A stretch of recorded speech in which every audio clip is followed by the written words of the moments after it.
Welcome to study channel. मेरा नाम है मोहम्मद कैसर। बात करेंगे दोस्तों इस वीडियो में एलटी ग्रेड की नई शिक्षक भर्ती के बारे में। काफ़ी समय से अभ्यर्थी इंतजार कर रहे हैं इस भर्ती का। लास्ट वैकेंसी आई थी 2018 में 10,768 पदों पर। तब से हर साल वैकेंसी की खबरें आती हैं। 19, 20, 21, 22, 23 बीत गया, 24 भी आधा साल बीत ही गया है। लेकिन दोस्तों अब जो इन्फॉर्मेशन आ रही है वो बिल्कुल ऑथेंटिक है। अब आपको बिल्कुल सीरियस होने की आवश्यकता है।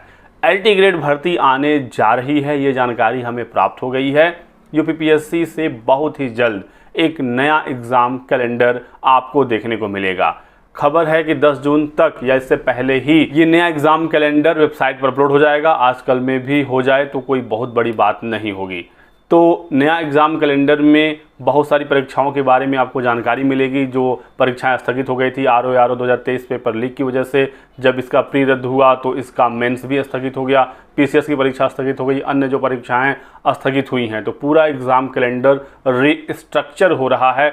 और इसी नए एग्ज़ाम कैलेंडर में एलटी ग्रेड, जीआईसी प्रवक्ता, साथ ही साथ असिस्टेंट प्रोफेसर के 300 से अधिक पदों पर जो वैकेंसी है, ये सारे जो डिटेल्स हैं, इनकी परीक्षाओं की तारीखें हैं, ये आपको नए वाले एग्ज़ाम कैलेंडर में देखने को मिलेगा।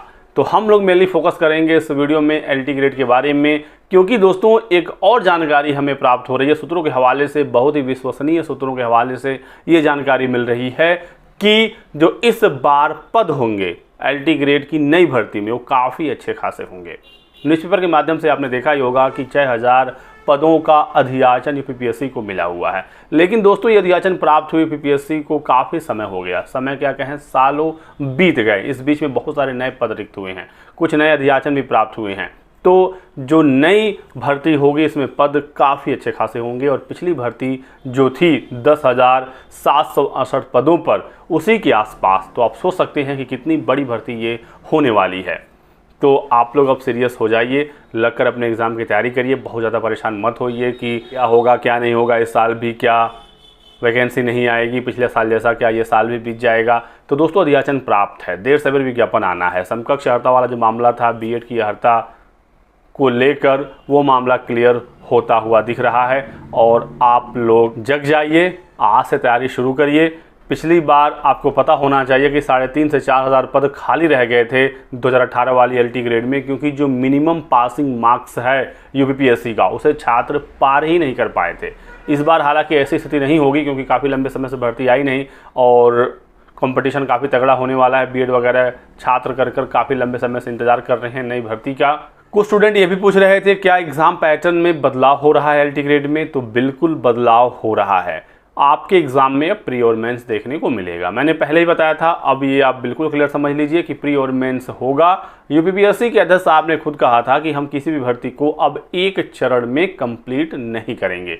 यानी कि अगर एक एग्ज़ाम है तो उसमें इंटरव्यू होगा, ठीक है, या फिर किसी भर्ती में जहां टाइपिंग वगैरह होता है, तो इस तरीके से भर्तियां होंगी। यूपीपीएससी की एलटी ग्रेड में ना इंटरव्यू है, ना कोई अन्य टेस्ट होता है। यहाँ पर होगा एक प्री एग्ज़ाम और एक मेंस एग्ज़ाम, ठीक है। पहले भी इंटरव्यू नहीं था, अभी भी इंटरव्यू नहीं है। तो प्री और मेंस यहाँ पर होने वाला है। और आपको ये भी पता है कि एलटी ग्रेड में आपके विषय के साथ जीएस भी पूछा जाता है, तो आपको दोनों चीज़ें पढ़नी होंगी। बाकी प्री में स्पेशली क्या एग्जैक्ट आएगा, मेंस में क्या आएगा, ये आपको आने वाले समय में बता दिया जाएगा। लेकिन आपको पढ़ना क्या है ये आपको पता है। आपको अपना विषय स्ट्रॉन्ग करना है, साथ ही साथ आपको जीएस भी पढ़ना है।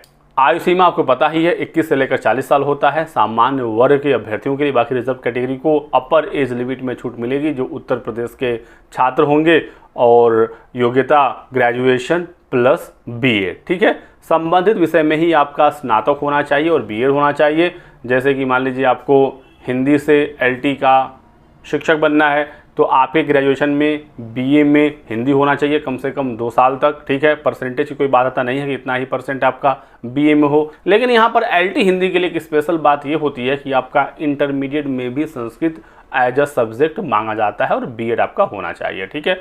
तो टीजीटी हिंदी और एलटी हिंदी के योग्यता में थोड़ा सा यहाँ पर विवाद हो जाता है, क्योंकि एलटी हिंदी के लिए बीए में आपका हिंदी हो, अगर हिंदी के साथ संस्कृत दोनों है, तो भी इंटर में आपका संस्कृत जरूर ये मांगते हैं और बीएड मांगते हैं। जबकि टीजीटी हिंदी में यदि आपका बीए में हिंदी और संस्कृत दोनों है, तो इंटर में जो संस्कृत की अनिवार्यता है वो समाप्त हो जाती है। तो ये भी खबर है कि LT हिंदी और TGT हिंदी की योग्यता को समान किया जा रहा है ताकि आगे चलकर भर्ती फंसे ना, मामले कोर्ट वगैरह में ना जाएं। अन्य विषयों की योग्यता की बात करें, जैसे इंग्लिश का हुआ तो BA में आपका इंग्लिश होना चाहिए। मैथ्स वगैरह या अलग अलग जो SST, बायो, साइंस वगैरह हैं तो आपका संबंधित विषय में ही स्नातक यहाँ पर मांगा जाता है।